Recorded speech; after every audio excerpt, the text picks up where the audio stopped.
I've carried this theme of not ever feeling good enough, like, and afraid to use my voice, like wanting to just sit in the background, not ever draw attention to myself, but always feeling like I could do better and be better. And like, whatever I did, it wasn't enough. It wasn't mine. This wasn't my energy that I was holding on to. That it came from the women in my family, those who suffered religious persecution, those who were in abusive relationships and kept small to stay safe, those who had to flee their homes, those women who were like me and had these spiritual abilities and helped people.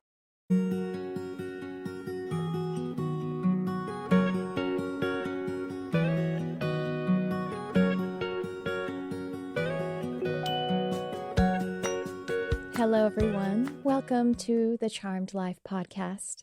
I am your host. My name is Tricia Carr. And this podcast is all about spirituality, magic, metaphysics, mysticism, and the unconditional love frequency that exists both in nature and in the cosmos, and how we can embody and integrate and live a life that is magnetically pulled to and through with this frequency of unconditional love. That's my intention for this episode and all of them, and for the whole podcast feed and YouTube channel.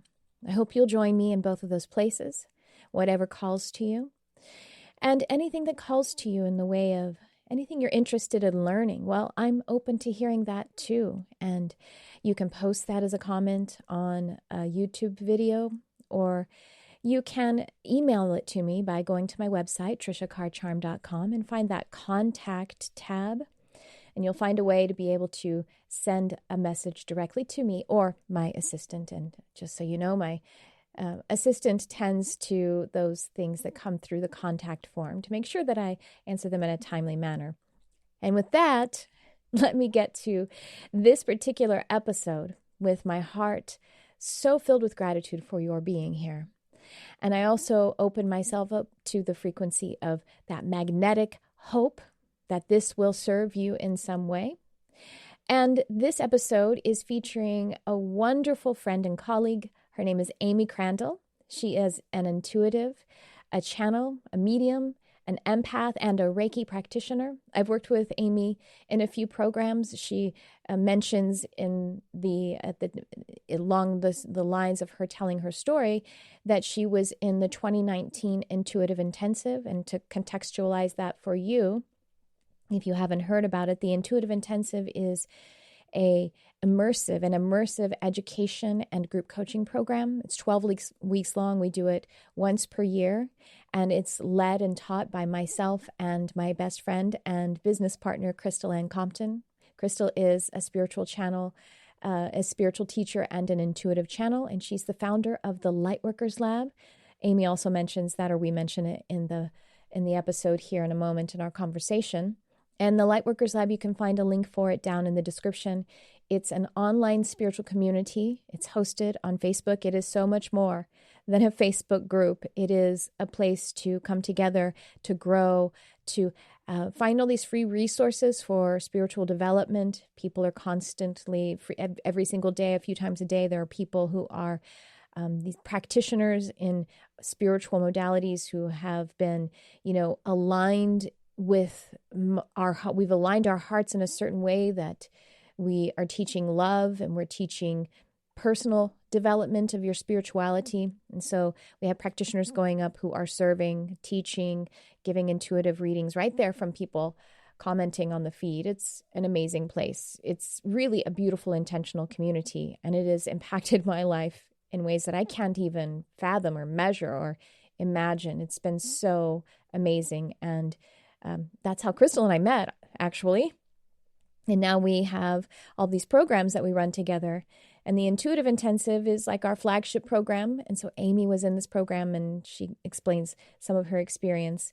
And the reason I want to contextualize that for you is because we don't really dig into it in our conversation, but also the Intuitive Intensive registration is open now. We have our next one coming up in about 4 weeks. Yeah, it starts January 18th. So You'll hear a little sharing of some of those experiences later on in this episode.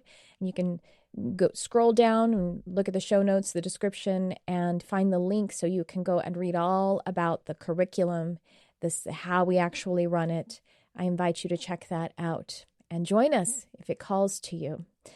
And I thank you for being here, for answering the call to be here together, because your light, your contribution, your questions, your offering of your heart energy is a part of this. That's how energy works. So without further delay, I welcome you to this beautiful conversation, this wonderful energy, this field and this container, sacred space of the conversation that I have with Amy Crandall.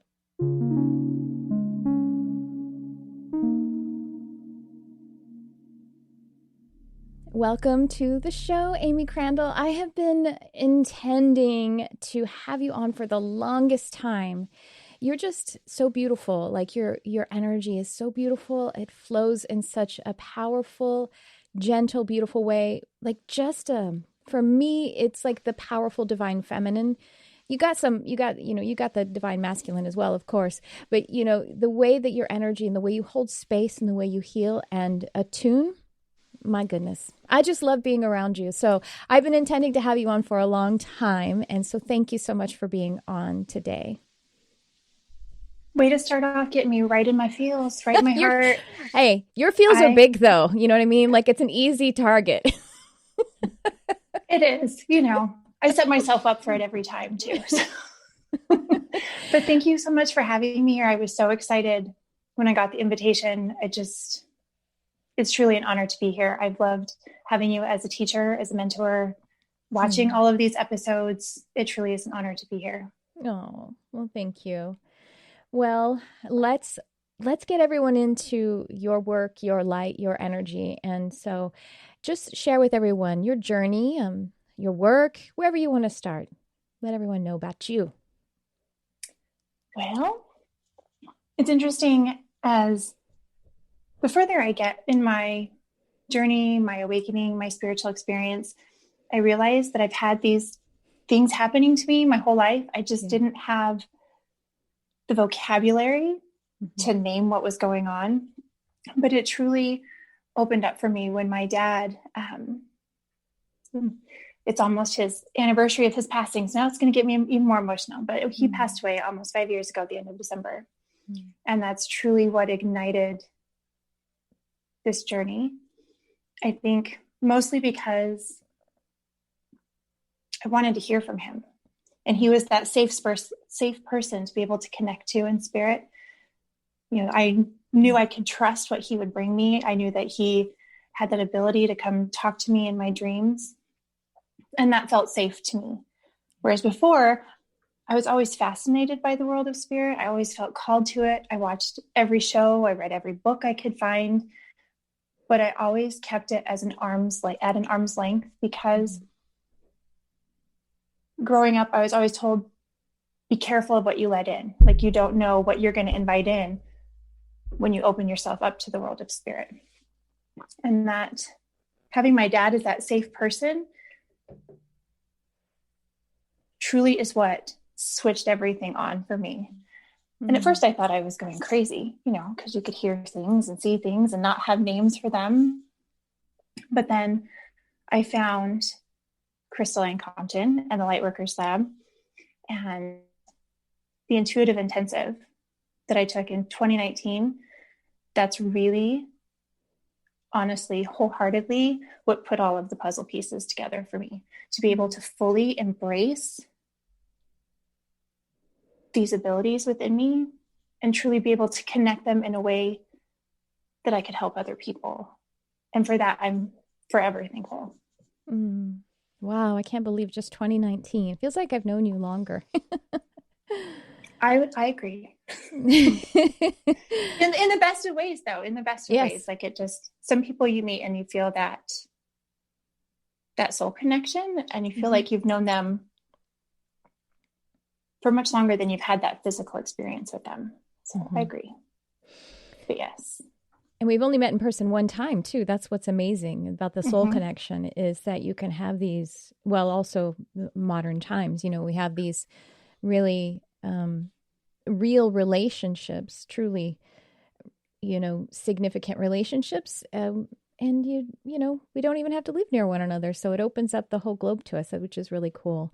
And of course, you have opened up the whole of the universe, but because you needed to speak with your father. And that's a common, it's a common way that we kind of open up metaphysically or spiritually, to be able to open up those aspects of ourselves. It was actually for me as well. And it wasn't even my loved one, technically speaking. It was my best friend's mother-in-law who passed. And I didn't even know she passed at first, because my best friend, it was like her mother, and she just kind of like imploded and didn't, it was kind of typical to not talk for a few weeks anyway.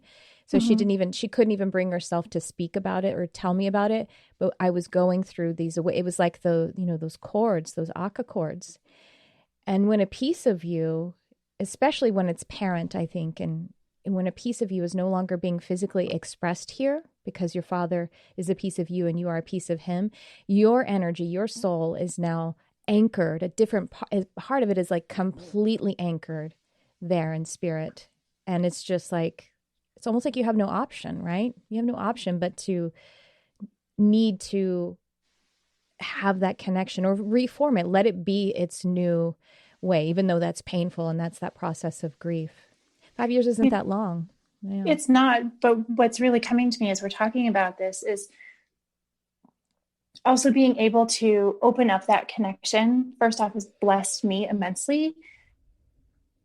I mean, obviously being able to do the work that we do, being able to bring that peace and love and healing to other people, myself, excuse me, it's given me a deeper connection with my dad, that I can work with him in a way I wasn't able to in this physical lifetime. We had a really great relationship, but the work we're able to do together now is so profound. And being able to also be that mouthpiece for other members in my family that also miss him and miss that experience of him.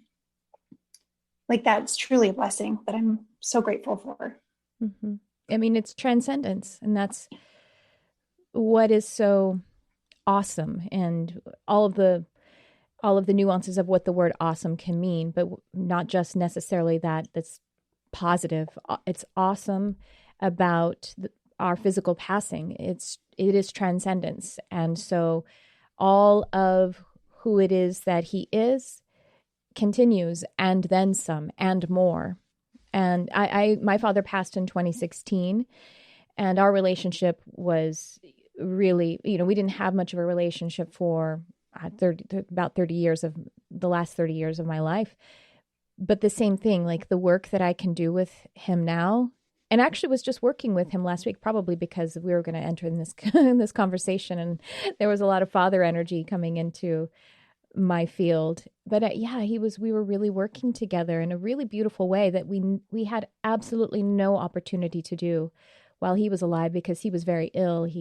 Alcoholism and terrible rage. He just had terrible spiritual sickness and abuse his whole life, both that he received and then inflicted. And so now, like, we're free of that. He's had a lot of opportunity to heal it and to no longer be bound by those chains of pain, even though I guess he's probably still doing the work in his transcendent part of his journey now.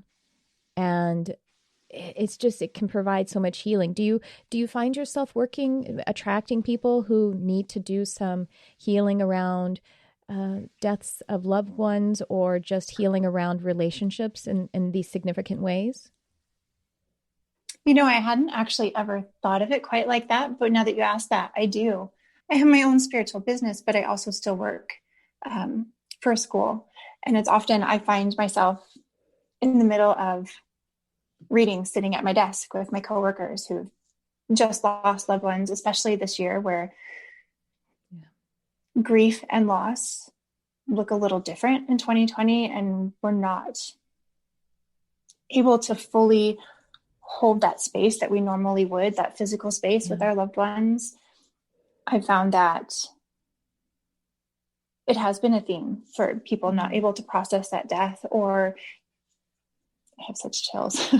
Even those final moments, like where they've held on to guilt, or they've reviewed the relationship and they wish that there were things that they could have said or have done differently. And what's interesting is a lot of that comes through, and love heals it. Love, ooh, I'm going to cry. Love takes it away almost instantaneously, because when we pass, all that's left is love. All that's left is that soul connection, that bond, and it doesn't ever go away. And helping people to remember that, to feel that, to embrace that connection, it's an amazing thing to witness, to watch that heaviness of grief shift to a light in their eyes of the remembrance of that relationship has just transformed. It hasn't ended. What I think is so beautiful too is that it's like, whereas when we are living and we're incarnated together, we have this orientation about the relationship and relating to someone else to their physical body. I mean, that's, you came into the world in physical form, and that's when your father fell in love with you. And that's when the bond began. That's the beginning point. It's perfectly beautiful, honestly, about the human experience. It's really lovely that we can kind of bring so much meaning into being physical. I really do cherish it. It's being a manifestation of Gaia, a bit of this earth. And I think that's wonderful. And yet it is a transcendence. It transcends the physical experience, as is the theme, I guess, and how I'm feeling what you're feeling. And so then we do the physical thing, and then one of us moves on before the other a lot of times, and the transcendent part of it, that bigger part has to continue. And the way for the person who survives, who's still in the physical body, the way for them to continue their relationship is to switch the orientation from the physical to the heart. Like, that's how you find your loved one. You have to go into your heart. And that's like so beautiful. So beautiful. And that's that's the transition that's where the grief is, moving it from the physical, even though it was in the heart anyway, but like just removing that piece and making it all the subtlety of your heart. Don't get you what? I was like, don't get me wrong. I would give anything for that big, giant bear hug. My dad was a very large man who's 6'5", built like a linebacker. Like, I would give anything for one of those hugs, but that relationship we've developed since he's passed, I wholeheartedly cherish. Right. And that's something I had to sort of, and I still am, I guess, say it's okay that I love still, for those who have passed, love their physical presence as well. I love it still. And that's the thing we'll always miss. I love that part of the relationship. And so I think sometimes the tendency is when we are opening up spiritually or metaphysically, we think, well, that it doesn't really matter, or at least that maybe that scans our consciousness sometimes. And I think that's a way to maybe bypass some of the things that could be grief or pain. But that's not true. The fact is that the physical experience is so beautiful and so important and valid. And it's just, that's a part of the survivor. Hey everyone, it's that time of year again. Time for the Intuitive Intensive. The Intuitive Intensive is a 12-week immersive educational and group coaching program designed to blast open your psychic, intuitive abilities. There's no going back. I can't unsee all the things that I've seen. I can't unfeel all the things that I've felt. It's been life-changing, not just because of everything that I've learned, but everything that I've experienced. I am always so afraid of being seen. That's something that makes me want to hide, but this is just making me want to come out. Class begins January 18th, 2021. Registration is open now, and all levels of development are welcome. Serious students only. This program is taught by myself, Tricia Carr, and Crystal Ann Compton. Find the link to read more and register in the description below. We hope to see you in class. I know you love to work in a couple of areas, and you love to work in ancestry. It's interesting. It's been coming up so much. I had Amanda Ray on, who, of course, you know, and that came up in our conversation. That was a couple of podcasts ago. It's just been coming up so much. I think it's the time that we're in. You also work with Gaia and healing spaces. And I think those things are very much linked because, again, the ancestry, that is what is encoded as one of the things that is encoded, recorded in the crystalline grid, which is Gaia's, basically like the Akashic record of Gaia. And so it is the living on this planet and about this planet. And so far as humans are concerned, that is the ancestry. So talk about some of your work around that wherever you want to talk. Yeah. Well, one of the most profound things that has come through in my own ancestral healing journey is there was this moment just a couple of months ago. Like, I have carried this, and I've just recently written about it, but I've carried this theme of not ever feeling good enough, like, and afraid to use my voice, like wanting to just sit in the background, not ever draw attention to myself, but always feeling like I could do better and be better. And like, whatever I did, it wasn't enough. And I've had this with me my whole life. And I attended a workshop, I want to say it was probably about October. And what came through with it, I'm going to trip over my words, but what came through with it, it wasn't mine.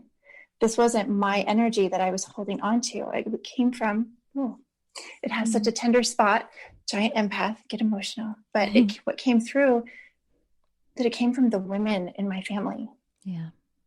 Those who suffered religious persecution, those who were in abusive relationships and kept small to stay safe, those who had to flee their homes, those women who were like me and had these spiritual abilities and helped people and helped to heal people and were later persecuted for those things. That was the energy that I was carrying. It all came from those who came before me. And when I could realize that it wasn't mine, I could honor it in those who came before me. Mm-hmm. I could hold that space to allow them to be seen in ways that they didn't feel free to express themselves. I actually did a meditation, a healing circle, if you will, where a circle of women larger than I could fathom all lined up to come and be seen and be witnessed and be heard, lined up ready to let go of what kept them small, let go of what they were ready to be healed. And what I saw in that moment was it not only healed it in them, but it healed it for me and for my daughter and my granddaughter, who's about to be born in February. Like, that, to me, is the importance of ancestral healing, of ancestral work, because they don't have to carry it anymore. That's really what's led into also being called to work with the energy of spaces, because I don't think we realize that we're also affected by the energy that different places and spaces and energies of the earth, those have an effect on our physical, spiritual being as well. So I think they kind of go, in my experience, they go hand in hand with each other. What was interesting is we're building a pool in our backyard. Mm-hmm. And shortly after this ancestral healing took place, I was called to do some energy work in the pool. Like, right now, it's just a giant hole in the ground, but I was called to do some work there. And what was interesting is what came through when I was channeling the energy of Gaia was to heal the space of it through all time and dimensions that have taken place here. And that to me was really profound. Like, whatever energy was being held there, to release any trauma or anything that was no longer serving. And that space was actually going to be a pool of healing waters and that people would be drawn to it and not know why. And I thought that was amazing. To me, I built it it was being built selfishly because I love salt water. I love saltwater baths. Those are my biggest self-care item.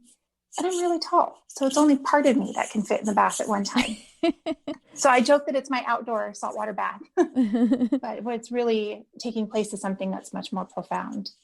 And I am grateful to be able to be a part of that work and to assist in those things that are being called to be healed. Beautiful. And like I said, I see that connection too with the ancestral healing. Well, so when you're healing something in yourself, you found that you were carrying some pain and burdens that didn't happen in your specific incarnation, and it was from the women of your family. And the thing is, there is cellular memory. Well, there's memory in every kind of energy, and everything is energy. And so in the cells that we pass from one to another, and we cross-pollinate through our bloodlines, and these bloodlines are meaningful. And then just love lines, between you and me, that's meaningful as well. And so what's really interesting about the bloodlines, though, is that you could have not even known the person. You'd never met on this earth. And there's meaning there because of the energetic memory of the blood, of the cells that are being spread throughout this genealogy. And so that's why, it can go in all directions. You are being called by the memory in your energy cells, or the cells, to hold space for them and to help have compassion and love them through it. And then you heal that in yourself, and then you don't pass that along to your children and grandchildren, or, it's so beautiful. And that is what, so I say, see the Gaia connection, because you're healing Gaia. You are her expression. You are the earth manifest by the love of source, by the love of God. And that marriage of divine father and divine parent is you, and is your aunt, and is your mother, and your grandchildren, and your children. And so then I just see you talking about the salt water, which is the marriage of emotion and earth. Oh, that's amazing. You see, like you just are that, again, like I said, you have this divine feminine frequency in the greatest power. And that's just where we are. That's why the ancestral healing is coming up so much, because it is such a feminine frequency, I think, ancestral healing. Or it's the divine feminine who is manning, so to speak, managing, let's say that, leading that now. And that's why it's so important. There's so much going on. There's so much healing happening, which is, when there's healing, basically there is dematerialization of something that is no longer serving us.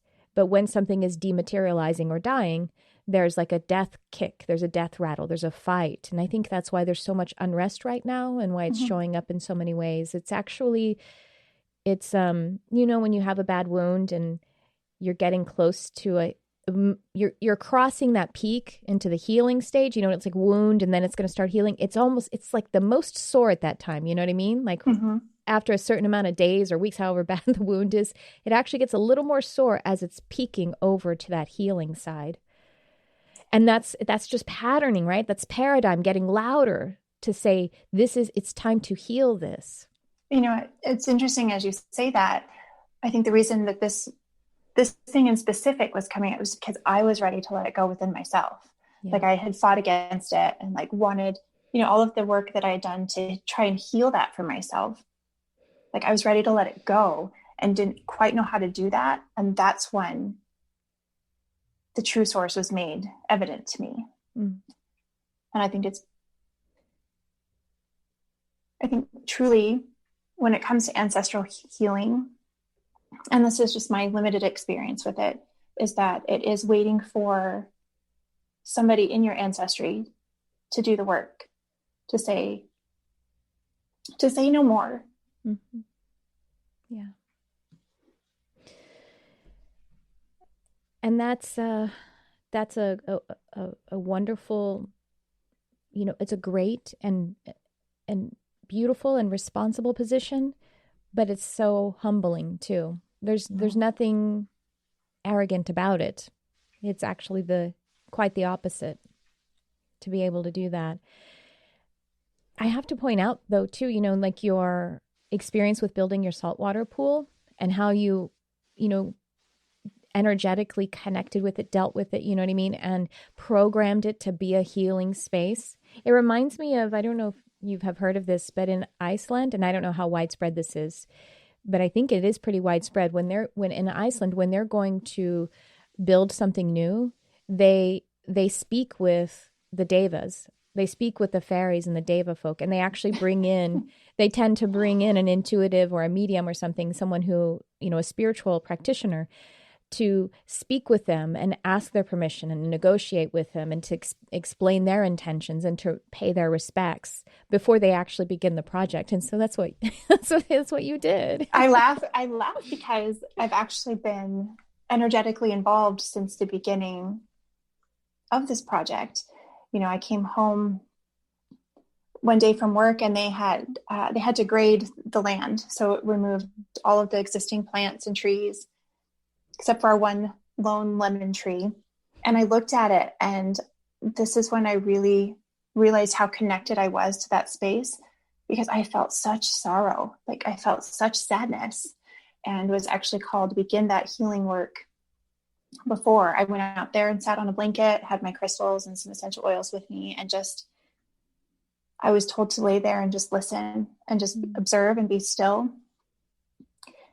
And I could feel the energies of the devas, the fairies. There's a gnome in my backyard that works with the lemon tree. But I was called to do some healing because I was told that lemon tree was actually mourning the loss of his friends. He was mourning the loss of his friends, and just to heal that energy first. And then as the hole was dug to heal, it made me feel almost guilty because it almost felt like a trauma that took place as the hole was being dug. So to heal the trauma of that, but was guided to put some Reiki symbols in the pool. I actually blessed it with some essential oils. And there is currently a crystal point buried in the middle of it. So it amplifies all of that healing energy. So it'll be interesting for me to see what healing work or what energy work will be continued to be called of me as that project progresses. But it did start just like Hayter said, before any work was done, I was called to go manage the energy up there to help bring it back to that loving state. Mm-hmm. And the intention is, it's everything. But again, it doesn't mean there won't be mourning and there won't be the feeling of transition when something dematerializing. Like there is a powerfully slow energy force slowing down that, we feel as beings who are, creating the positive energy force, meaning creating life, being a force of living. And so when we feel that opposite force, it's, it's a thing. It's even though, but being able to charge the intention around it, it does everything. My friend David Gandelman, he's been on the show a couple of times, and I don't know if he's told this story on the podcast. David Gandelman is a spiritual teacher and a meditation teacher. You guys check him out. He's amazing. He has a sleep podcast now called Grounded Sleep with David Gandelman. But I'm going to share a story of his that I've heard him tell many times in meditation classes of his that I've attended.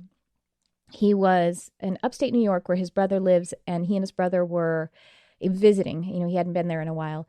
I think upstate New York, maybe it was Jersey, I don't remember. Anyway, he was visiting his brother from out of state, and they were hiking. He didn't know really the area they were hiking, or he hadn't been there in a while. And he went to go meditate by some trees. He told his brother, I'll meet you, back in a few minutes. And while he was meditating at the trees, he just was connecting with the trees. And I think he just kind of wanted to know, put an inquiry forward about what it is that they felt or experienced. And he said he felt very clearly them saying, "We want to be cut down and made into houses." And he was like, "What? He's like, "Yes, we want to be cut down and made into houses." And he kept seeing houses very drawn and stuff. And he was like, well, that was an interesting tree meditation. All right, whatever. Then he, finished his meditation, went and met with his brother. And so he asked Brother, hey, that forest, like, I don't remember that being there. What's that all about?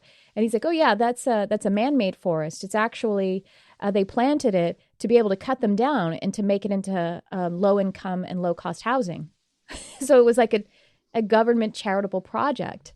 And so these trees had a life purpose to be cut down and made into homes for people who really needed them. And so it was all about the intention. Isn't it beautiful? It I is. just love that story so much. Yeah. The one thing that's interesting, I was told when we're talking about the intentionality of spaces and what we're creating and the intentions that we're putting into that day that I looked in the backyard and like, it was basically just leveled down to dirt. Everything was gone. I was loudly in my ear, profoundly, the message came through that sometimes we have to break down everything that once existed to build it into something better.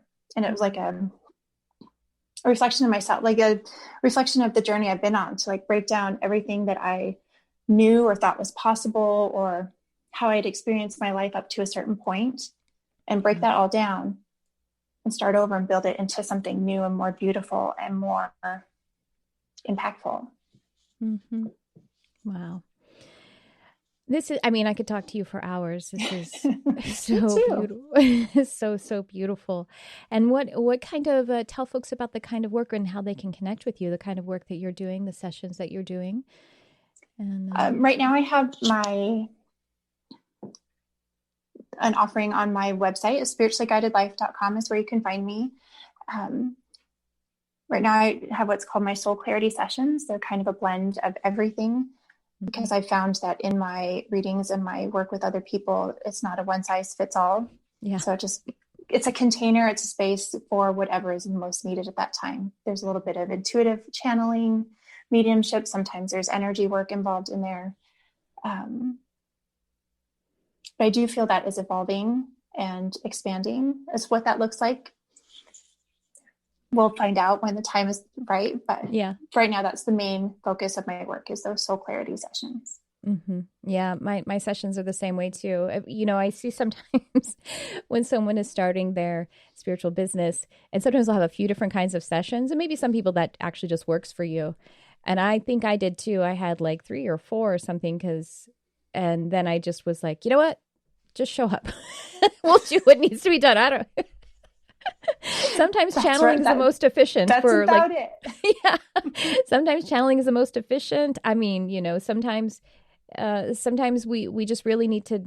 We need to do some hypnosis and some energy healing and stuff like that. So yeah, I know. I love that though. It's really cool, right? Because then you just get to be there and be that and just conduct whatever it is that needs to happen. I find it makes the container more expansive that way, and not so confined to what you've labeled it. Right. Well, the other thing I've found that's really cool is because then for that kind of session with me, then like my intuitive mediumship sessions, just what I call it, I work with people one-on-one sometimes long term, but that's different. We're working in, there is a lot of hypnosis. There's a lot of exercises, a lot of healing. But when it's like that big soul kind of boom, it really, that's like once a year. You know what I mean? Like if you're going to do some mediumship, some ancestral healing, some contract review, see who your emissaries are, see what, cosmic energies, the intergalactic energies you're bringing in. I don't know. It's like all of the things. So that'll happen about once a year. So it's kind of like a big thing it's a big ball of energy that you can unpack for a while. Whereas when you're working one-on-one for a while, you're kind of getting into the minutia, and that's awesome, obviously, So that's what I think is really cool about just making that big container, like you say, for whatever. Just cram it all in. Metatron tends to really take charge of those, right? It's like, all right, come on, we got to get some work done. I've actually been working with him a lot lately. So I could feel it. That's why I could feel it.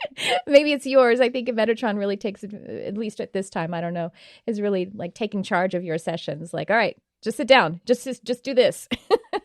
That's what I love about Metatron. So direct. Well, this has been so beautiful, and I just appreciate you bringing all that love. You don't have any choice, though, do you? You had to, it can't, As much can't as be I would like to contained. say I do, I really don't. It just comes out. Yeah. Are you a projector? Do you know your human design? I'm a manifesting generator, Oh. manifestor generator. That's so cool. You're like the coolest type to me. Because I'm like the polar opposite. I'm a reflector. And I feel like manifesting generators have like all the cool things, but I mean, there's no such thing as one being better than the other. We all have our integral. Yes. And as necessary, and now my words are going to fail me. We all have that integral role. And without each other, we wouldn't be as connected or as have those things that we can appreciate about one another. Because what I lack, I see in you. And I'm sure it's the same with many relationships. Yeah. And that's what really makes things beautiful is the diversity. Mm-hmm. How about is your chart? Do you have a lot of open centers? Do you remember? I think my only open center, if I remember correctly, I think is in my spleen. Really? It's the only one that's white and everything else is colored in? I could be wrong, but I think the spleen is the one that's the open center. Okay. I don't know. I'm always fascinated. Again, everybody, like you're saying how you're saying like the deficient's not the right word, but yeah, those areas where we kind of plug into one another. So I don't know a lot. Part of that comes in is because I'm also a Gemini. It's like that duality in things that I think it's part of that Gemini nature is just to see the things, Yeah. Well, you are so beautiful, Amy. I really appreciate you. And we have all of your information in the description and the show notes. And, we can also see you live in the lab, in the Lightworkers Lab. There's a link in the description. And you go up on Sundays, is that right? Yep. I go up every other Sunday, where she is going live and offering her, intuitive guidance and healing and some teaching. So catch up with Amy Crandall, A Spiritually Guided Life. And I just appreciate you and love you so much, Amy. Thanks for being on the show. Thank you so much for having me. It's such a joy. And I just love you right back.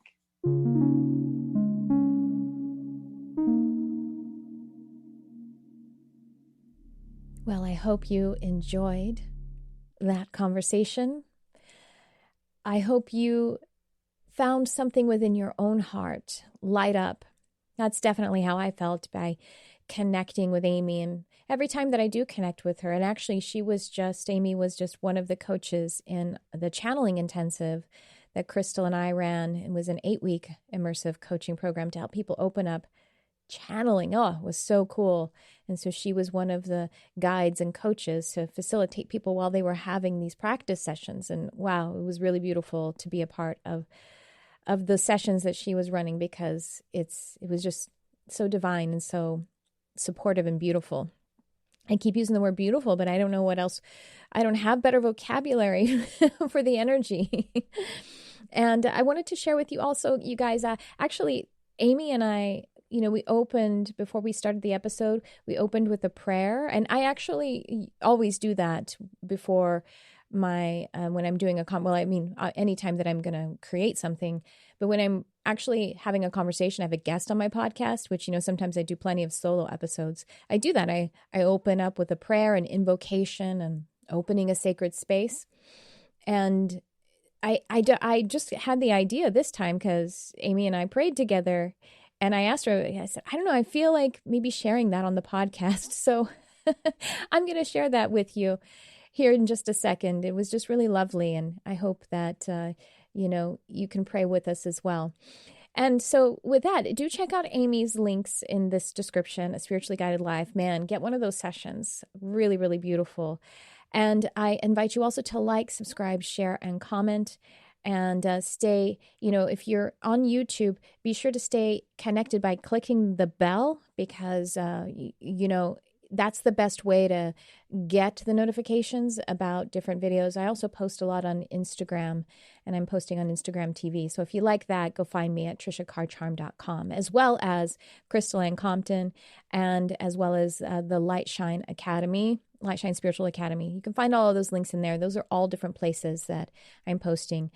And I have some really great episodes coming up. I'm going to do more of channeling and meditation and meditative type offerings, because I see that you guys really love that, and I appreciate you for that. So before we close out, I'm going to let you guys in on the prayer that Amy and I had. So stay tuned, and I'll say goodbye to you afterward. Open the space for sacred work, for the flow of love and light, welcoming Gaia. Mother Gaia, thank you for your guidance. Thank you for your blessings. Thank you for knowing us by name and loving us by heart. And welcome light. Welcome central sun. Welcome guides and angels. May this space be open and connected. May we be of service to ourselves and to all who would come to it in all time and space. We open our hearts. We open our throats. Anything you want to say, Amy? That we hold much gratitude for this time where we can meet together and discuss all things that are love and divinity. Amen. And so the space is open. Thanks for tuning in. I love you, whoever you are.